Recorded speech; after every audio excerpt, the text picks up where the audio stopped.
And according to the USDA, the operational profit margins of farmers in United States is less than 10%. So they are very, very interested in making their land the most. Today I brought on Isabella Bernal, co-founder and CEO of a Techstars company called Eqgrow.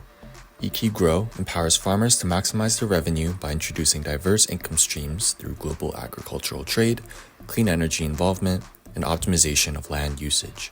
Before Eqgrow, Isabella worked in various roles at notable companies including IBM, where she met her co-founder Pedro, SAP, and Oracle. In today's conversation, we talk about Eqgrow's farm innovation platform and how it's improving farmers' profit margins, connections with buyers, and integration of energy solutions. This is EarthABC featuring Isabella Bernal.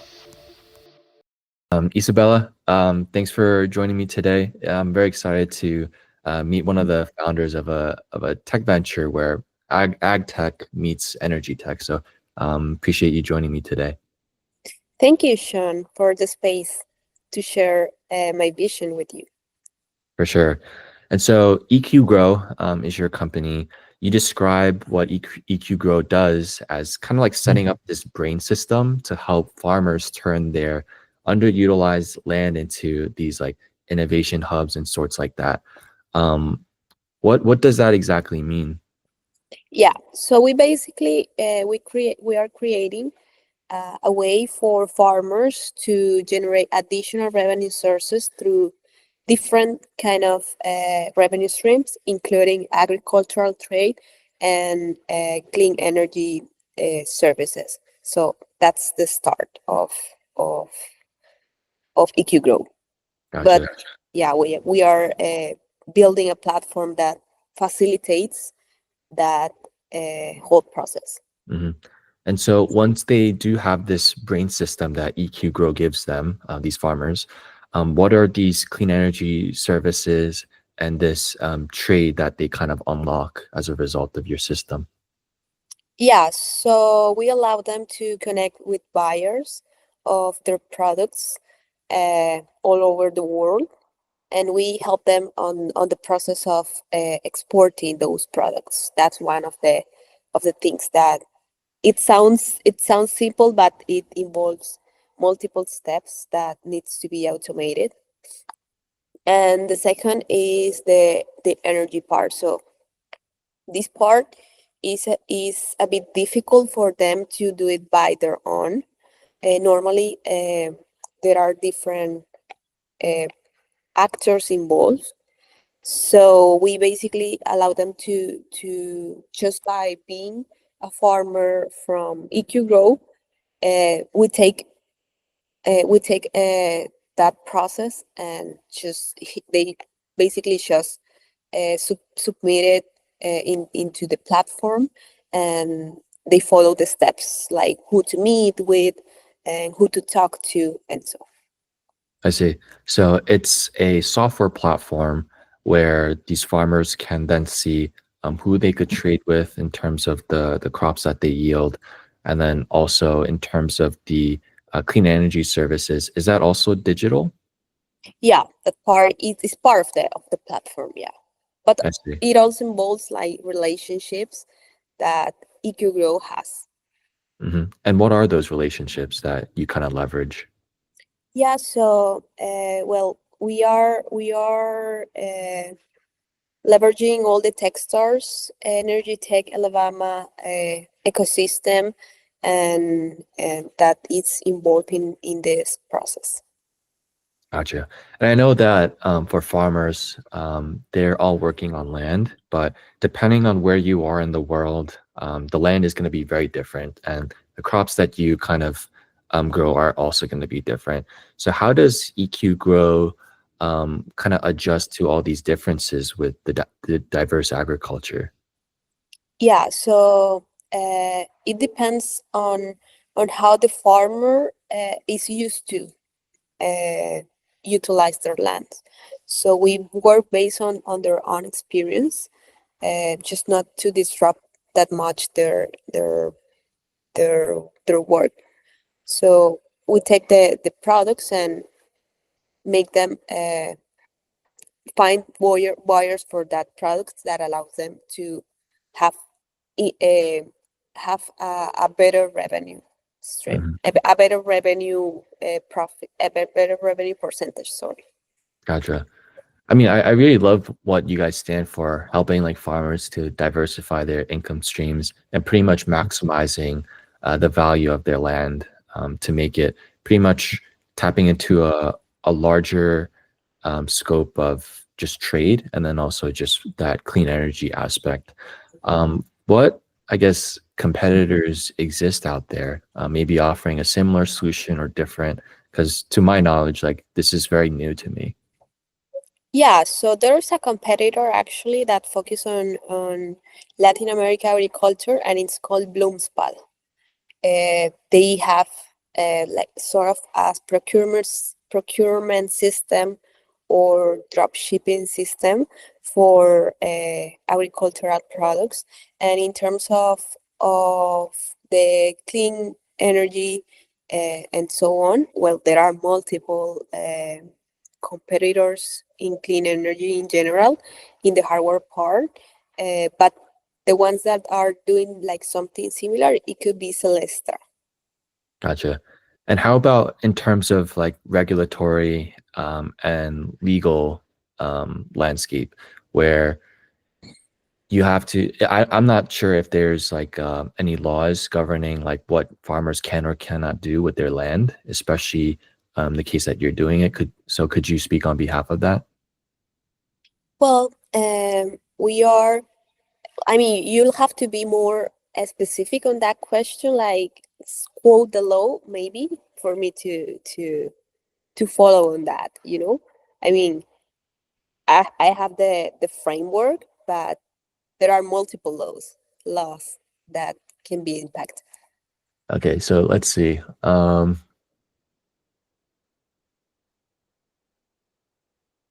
guess, is there, what are the most common, I guess, obstacles that you run into in terms of regulatory environments? Yeah, so maybe there are some lands in which the impact on the soil by these hardwares of the clean energy, and so uh, they could damage the soil. So with the way we are implementing this solution or this revenue stream, we allow them to use the same piece of land for both purposes, like for to generate clean energy and generate food. So Mm, that's one of the good things about this. I see. Okay. And so I imagine you're navigating a bunch of other regulatory laws and things like that. Um, are there any relational challenges that you guys are facing with the farmers, kind of explaining what you guys do in order to help them? No, not so far. They are very open to collaborate. I see. So that's very good signal that kind of validated this problem and solution that you guys Mhm. had. Yes. Okay. And I saw on your website that you have a 95% client satisfaction rate, which is extremely high. What are your clients saying, and what are they still wanting more of? Yeah, but the farmers, which is one of the part of all this process, is that they actually need a solution like this. They they even sometimes reach out to us instead of us reaching out to them, because they face with this like huge problem of having this amount of land that they don't know how to improve the incomes of these lands. And according to the USDA, the operational profit margins of farmers in United States is less than 10%. So they are very interested in making their land the most in the most optimal way. Gotcha. I didn't know that the profit margins were less than 10%. That's absurdly low. Um, Yeah, once they go ahead. they basically live out of government support, and that's why sometimes it is not even we want to transform their lands into businesses and innovation hubs because uh, I mean farmers need to be able to not only provide the food but being financially healthy out of the what they do. Mhm. And so how much increase do you see the farmers observe for their profit margins once they have EQ Grow as part of like their overall business and operations? Yeah, so that ratio, that or that KPI, I don't have it right now, but I can tell you that the impact on prices for buyers is less than 5%. I mean, is it's reduced by 5%, and the impact on profits by for farmers increased by 3%. So Gotcha. So it's pretty much a win-win for everyone. The farmer, they're earning more money, and then for the buyers, like they're purchasing it at a lower price. yeah. Gotcha. And so who are the people that are buying from the farmers through the platform? Yeah, usually it's B2B. So usually it's I see. supermarkets and distributors of food or even importers of food from each country. Gotcha. And is EQ also providing like help in terms of incorporating these farmers, I guess, farms? Yeah, exactly. That part, that's a good question because depends on the region. They might look like a business already or not. So we have the guidance. However, that's responsibility of the farmer. I see. Okay. Um, and so right now you're helping them diversify their income streams, and then you mentioned a lot about this trade aspect. I'd also love to talk about the clean energy services a bit more, just so I could wrap my head around it a bit more clearly. So, what are some of the things that you're helping them install in these like underutilized like plots of land? Say that again, please. Yeah. How are you helping these farmers better use these underutilized plots of land? Yeah. So, in a piece of land, imagine of let's say 10 acres. You have a productive part of for food because normally like farms are thought to be for food, unless there are solar farms and everything that are not combined. So in the same piece of land, from 10 acres, maybe you have 3 acres that are where you like have your food, and then you have like let's say 2 acres that are there without any use, and that would be part of what we the farmer could use to produce other revenue streams. Now, with the technology that we are partnering with, we can even use the 3 acres of land for them to produce energy and food. That way, they diversify their portfolio. They increase their profit margins. That at the end are what is the real problem.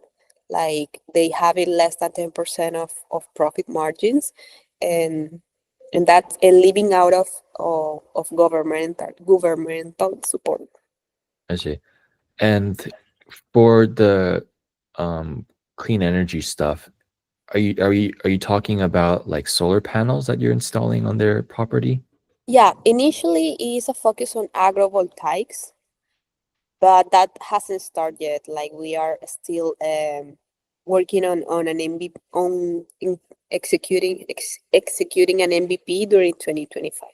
I see. So what's the vision there in terms of helping them set up like climate services? Well, that's the partnering part. So we are not 100% taking full ownership of that process. So we partner with a company that already does that, and Ah, I we see. help Okay. them with the farmers. Okay. So you're helping bring in the right partners for these farmers, and then you have your own proprietary software platform that helps these farmers trade at a larger scale. Exactly, because I mean, we're on the farmer side always, Yep. because on helping them generate new revenue streams. But sometimes for them it's very difficult to not only access to all these new ways of doing money and of generating more money, but it's also difficult to implement like that. So that's the process that we are trying to streamline for them. I see. And how does EQ Grow like approach kind of data collection, analysis, and generating these actionable insights for these farmers in terms of financial literacy? Yeah, so for that, my our CTO could give you a better answer, but we are using Google Cloud right now. So um, yeah, it's all related on the tools that are there. But Mhm. he can give you a bit more of details. And he being Pedro, right? Pedro, yes. Yeah. So could you talk more about you guys as a founding team and what makes you guys the right people to tackle this problem? Sure. We both met together while working for the same team at the systems hardware team in IBM. This is the team that is related to selling power storage projects for data centers for banks. There, he won the Technical Eminence Award. And in the same year, I was involved in an agriculture and AI, and basically there was when where this idea was born. But we continue our lives in the tech industry until we decided to create Eqgrow. Nice. I love that story. And you guys just finished Techstars in Alabama. You had your demo day this past December. Um, what was that experience like, and what did you get out of it? Well, it was an amazing experience, actually. We got not only a lot of knowledge in terms of the startup ecosystem, but we also connected with great partners and great network that lives here in Birmingham, including Alabama Power, including which is a sponsor for this program, including farmers themselves here in Alabama. So we are happy to have come to this place where there are farmers all around that can basically use the solution. Yeah. So a lot of partnerships came out of the Techstars ecosystem. Sure, yes. And an important part is that as is an energy tech focused accelerator, like you know that we are partnering with companies to execute the energy part. So there are also good companies in the portfolio that we could partner with. Mhm. And so for farmers, there's like small farmers, and there's farmers who oversee like large plots of land that goes on and on and on. Um, what's the, I guess, characteristics of your ideal client in terms of farmers? Well, as of now, we are accepting or we are working with all kind of farms from different areas. But let's say 20 acres, it's a good portion right now. Mhm. But we have in the pipeline even farmers from 250 acres, which is a lot. So Yeah, that is quite the difference.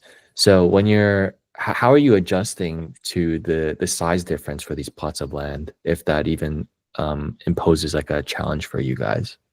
Yeah. Right now, we are like generating also like pipeline.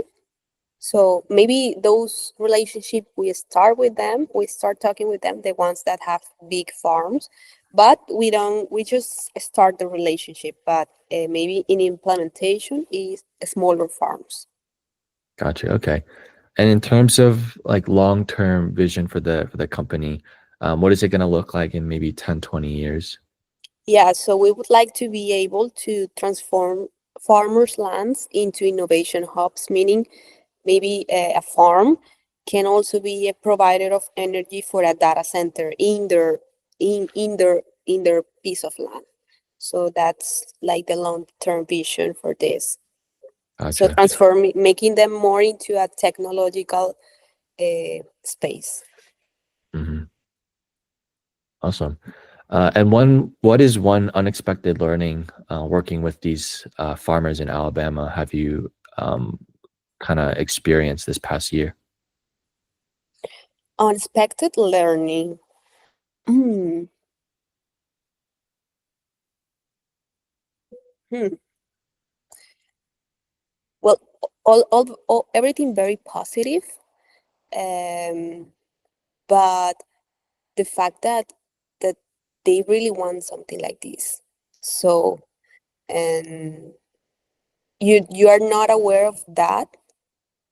I mean, I don't think people is aware enough of this profit operating profit margin that they are handling.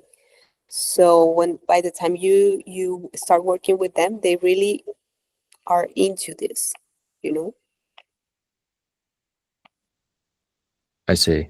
So the farmers, they're finding that they want and need more so your product than they initially thought. Exactly, exactly. Okay. And in terms of what would be most helpful for you, what does that help look like? What would be more helpful for me from what perspective? Either investors or maybe from partners as like clean energy providers. Okay, so well, in terms of farmers, they all can reach out to us to customer growth at eqtradeglobal.com. I'm saying again, customer growth at eqtradeglobal.com or by my personal email, Isabella Bernal at gmail.com, if they want to join this. In terms of investors, we are fundraising in April.